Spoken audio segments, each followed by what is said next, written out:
안녕하세요. 국립해양생물자원관 생태보전시 선임연구원 김주희입니다.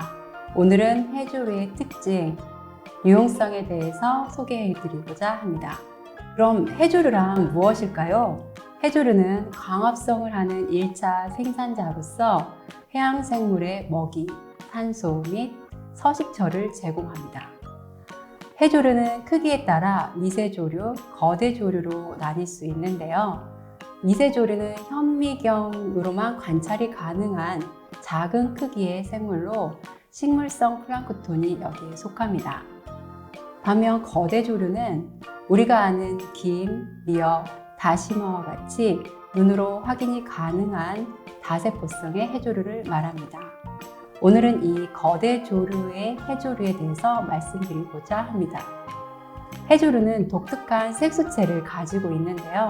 이러한 색소에 따라 녹조류, 갈조류, 홍조류로 나타나여 분류학적으로 구분되어지기도 합니다. 녹조류는 엽록소 A, B를 가지고 있으며 저장물질로 녹말을 생성합니다. 대표적인 종으로 파래, 청가, 녹동물 등이 있습니다. 갈조류는 주요 광합성 색소로 엽록소 A, C, 그리고 갈조소를 가지고 있으며 광합성 저장물질로 라미나린과 마니토를 가지고 있습니다. 대표적인 종으로 미역, 다시마, 모자반, 뜸부기 등이 있습니다. 홍조류는 엽록소 A, D, 그리고 피코빌린계의 색소체를 가지고 있는데요. 대표적인 홍조류로는 김, 우뭇가사리, 진두발, 꼬시래기 등이 있습니다. 해조류의 가장 큰 특징으로 뿌리, 줄기, 잎이 분화된 기능을 가진 기관을 가지고 있지 않는다는 점인데요. 우리가 뿌리처럼 보이는 기관은 부착기라는 기관으로 오직 부착만 하여 안반을 지지하는 기능을 가지고 있습니다. 또한 물관, 채관과 같은 관다발 조직을 가지고 있지 않아 다른 육상식물과 구분되어집니다. 그럼 해초류와 해조류는 무엇이 다를까요? 일반적으로 해조류와 해초류는 모두 바다에 서식하는 해양식물입니다. 하지만 구분하여 생각하지 않고 다르게 사용하는 경우가 많습니다. 해조류는 육상식물처럼 뿌리, 줄기, 잎이 명확하게 구분되어 있지 않고 포자로 번식을 합니다. 반면 해초류는 꽃이 피는 현화식물로 식물처럼 화려하지 않은 꽃이 피고 씨앗에 의하여 다음 세대의 식물체로 성장을 합니다. 우리가 흔히 접했던 식물인 거머리말, 새우말 등의 잘피류가 여기에 속합니다. 이 잘피류에 속하는 거머리말을 포함한 7종이 해양 보호종으로 지정되어 있는데요. 해양 생태계를 이루는 중요한 생물이기도 합니다. 그럼 우리 생활에 유용한 해조류는 무엇이 있는지 알아보도록 하겠습니다. 첫 번째 소개할 해조류는 김입니다. 김에는 단백질과 비타민이 많이 함유되어 영양이 풍부한데요. 마른 김 5매에 들어있는 단백질은 달걀 1개 분량에 해당하는 것으로 확인되었습니다. 네, 여러분 김을 한번 씹어보시면 고기 맛이 느껴지시는 걸 느끼실 수 있는데요. 오늘 저녁 한번 김 한 장을 씹어보시기 바랍니다. 네, 또한 비타민 A가 풍부하여 김 한 장에 달걀 2개분의 비타민 A를 가지고 있다고 합니다.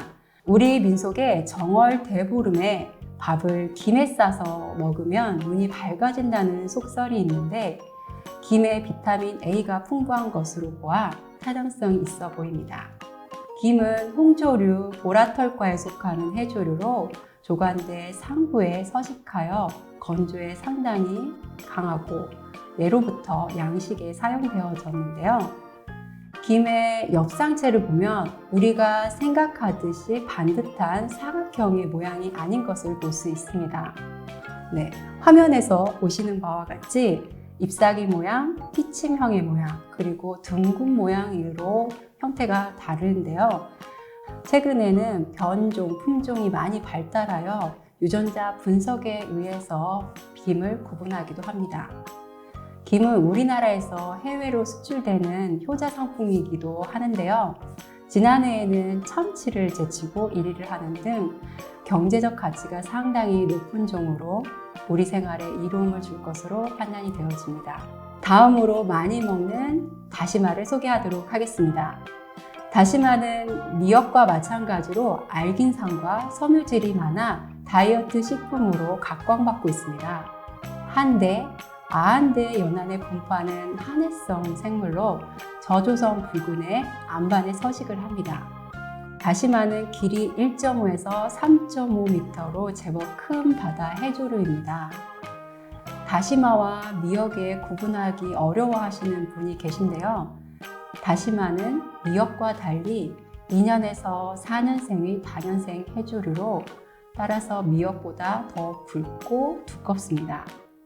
또한 미역에 있는 생식기관인 포자엽을 가지고 있지 않아 이러한 특징에 의해서 미역과 구분되어지기도 합니다.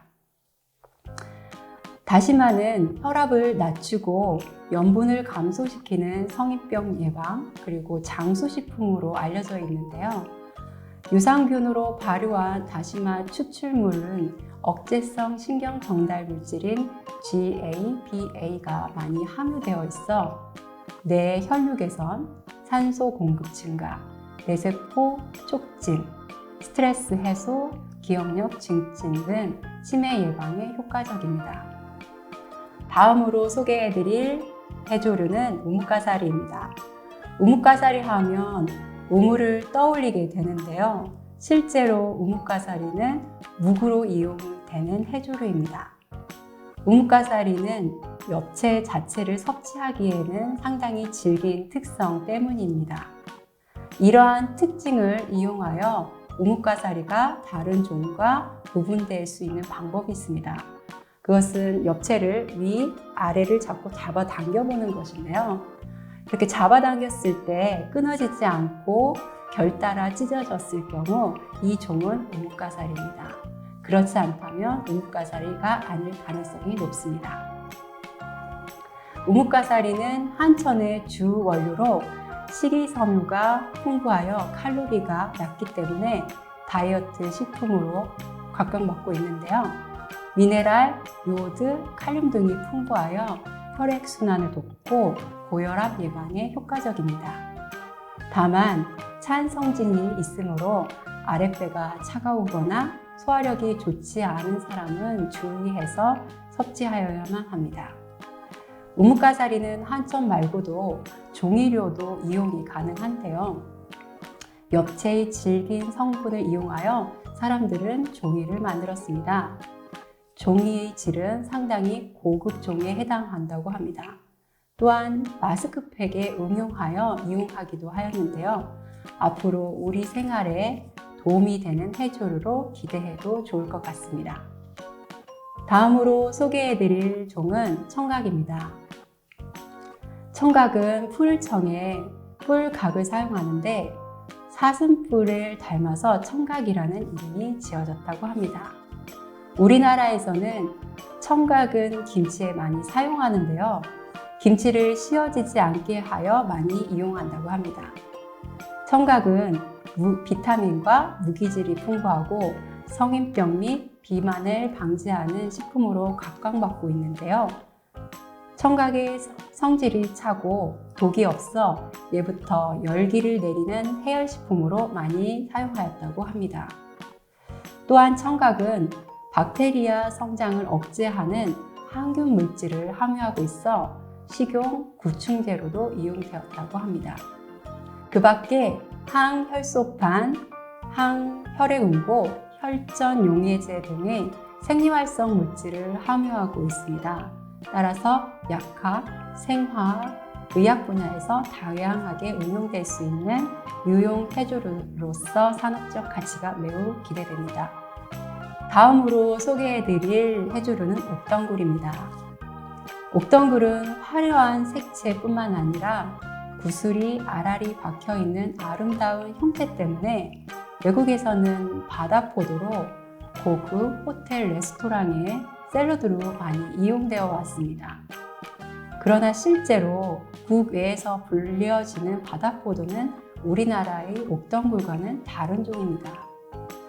그러나 같은 속이기 때문에 바다포도와 같은 모양을 하고 있어 일부 학자들이 관심 있게 연구를 진행하는 중입니다. 옥덩굴은 아열대성 해조류로 기후변화에 의하여 우리나라에서 점차 확산되는 종입니다.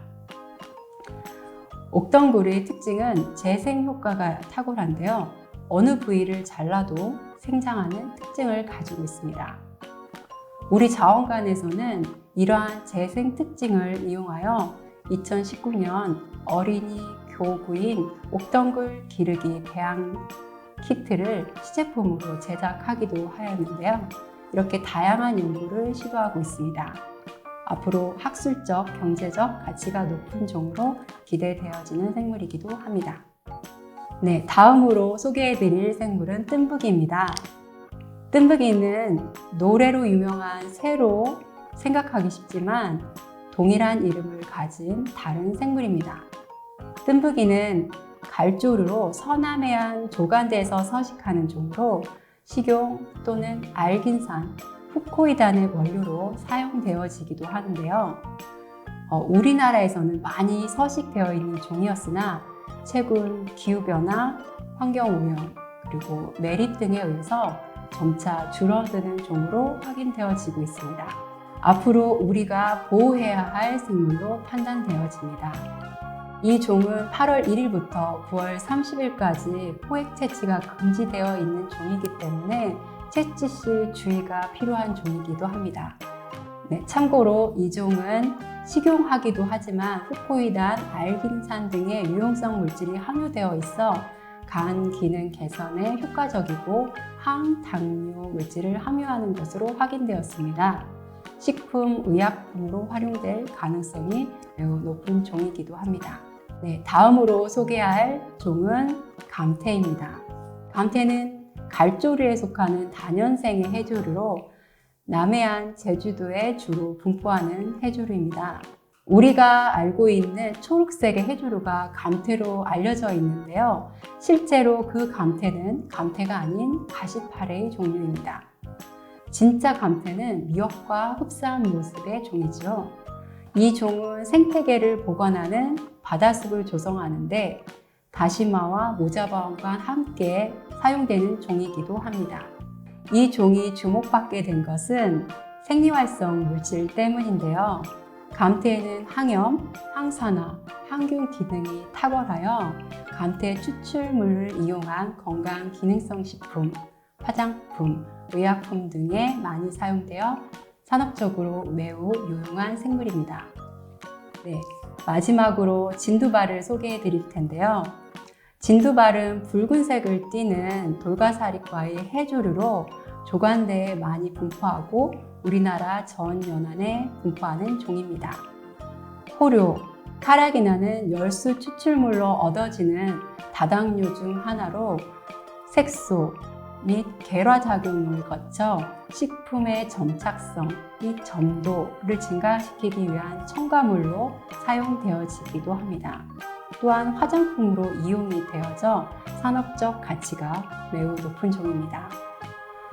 이렇게 우리 생활에 유용한 해양생물인 해조류에 대해서 소개해 드렸습니다.